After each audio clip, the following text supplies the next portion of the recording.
Hey, good afternoon, everybody. It's Gentleman Piper. It's Sunday. We've been home from church for a little while. Had a great service, and right now I'm outside smoking.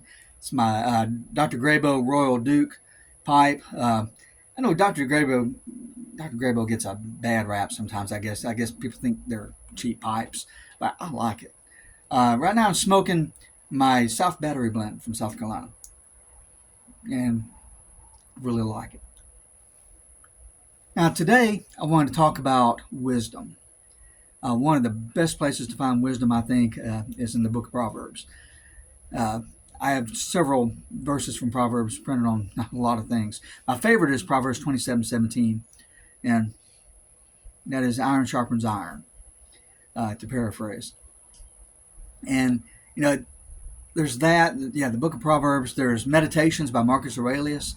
Really great book. If you have a chance to pick that up, do it. Uh, One of my favorite things about Meditations is there's a verse in there. Mm, It says, uh, don't think you've been hurt and you won't feel hurt. Don't feel hurt and you haven't been. I mean, to me, that is just profound. And I think more people should follow that advice. Now, I'll say it one more time. Don't think you've been hurt and you won't feel hurt. Don't feel hurt and you haven't been. It's great stuff. Now, another place of wisdom is the book called the Hávamál. Now, I know I've done videos on the Hávamál before, but I wanted to go over it again. It's like a Viking book of Proverbs. And you'll find a lot of things that are in Proverbs are also in the Hávamál. I'm going to take just a minute and read you a couple. It says, a stupid man and an undisciplined one laughs at everything. He hasn't learned a lesson that would do him good, that he himself isn't flawless. Uh, Here's one. A fool stays awake all night worrying about everything. He's fatigued when the morning comes and his problems remain unsolved. Yeah, I believe there's verses in the book of Proverbs that are very similar to that. And here's another. An unwise man thinks anyone who laughs with him is his friend. He doesn't understand that the wise are mocking him, even when he overhears them. And then right under that, verse 25. An unwise man thinks everyone who laughs with him is his friend, but he won't find these friends when he goes to court. No one will speak on his behalf. Yeah, that right there, I think we need to teach that in the schools because it's true. Every bit of it's true. And I think we'll find very similar things in the Bible's book of Proverbs. So, what that tells me is that wisdom transcends a lot of things, and a lot of it is universal. Now, I don't believe in universal religion or anything like that, but I do believe there are some things out there that make itself known, no matter what the culture, no matter what the religion. Some things are universal. Salvation is not, but there are some wisdom that is. So now the book I have here, The Wanderer's Hávamál. Okay, very great book. It also talks about Old Norse because it shows the Old Norse on one page, and across from it is a translation. And this guy, Jackson Crawford, is supposed to be one of the foremost experts on the Old Norse language. And something I saw in a video had this guy who was reading Old Norse. He would say a sentence in Old Norse. He had somebody from Iceland and someone from Sweden and I think someone from Denmark. And he would read that sentence out loud to them and they would try to guess what he was saying. And the guy from Sweden and the guy from Denmark were like, I don't know what you said. I think I understood a couple of words. But the guy from Iceland was like, oh, yes, you said this.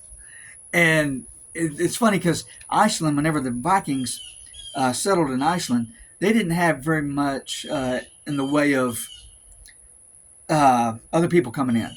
Okay, they were pretty isolated, and so the Old Norse language there in Iceland did not evolve much, and so Icelandic resembles Old Norse a lot because it hasn't had other influences on it. Whereas you've had, the Danes and Norwegians and Swedes, their language has had other things incorporated into it. Whereas Iceland was pretty much isolated, and whoever was there was isolated from others. So I just thought that was interesting. I like hearing about things that I don't know. I love the Old Norse culture and the honor that comes with it, stuff like that. I'm really into it. I have an Ulfbert Viking sword that my wife got me that I love it.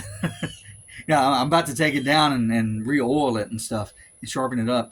Although, if y'all remember, the last time I sharpened my sword, I cut myself with it. And so I had to call my wife and ask her, hey, do we have any triple antibiotic in the house? Now, she was working a night shift, and it was around 1 a.m. And so if you ask your wife in a text, hey, do we have any triple antibiotic in the house at 1 a.m.? You're going to get a video call, and she's going to want to know what's going on.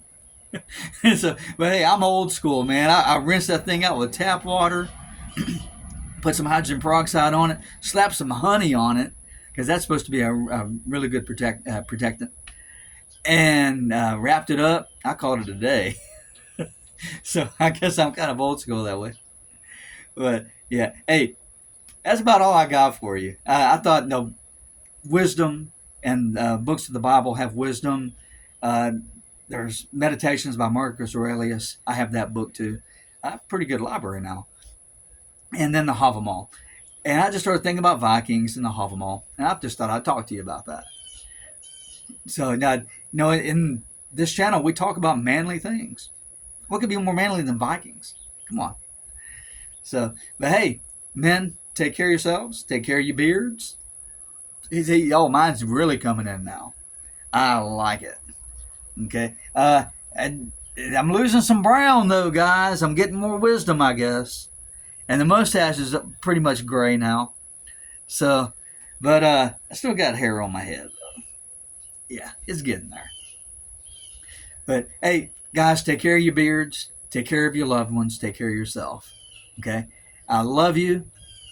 Be good. And I'll see you again soon. All right. Take care. Bye-bye.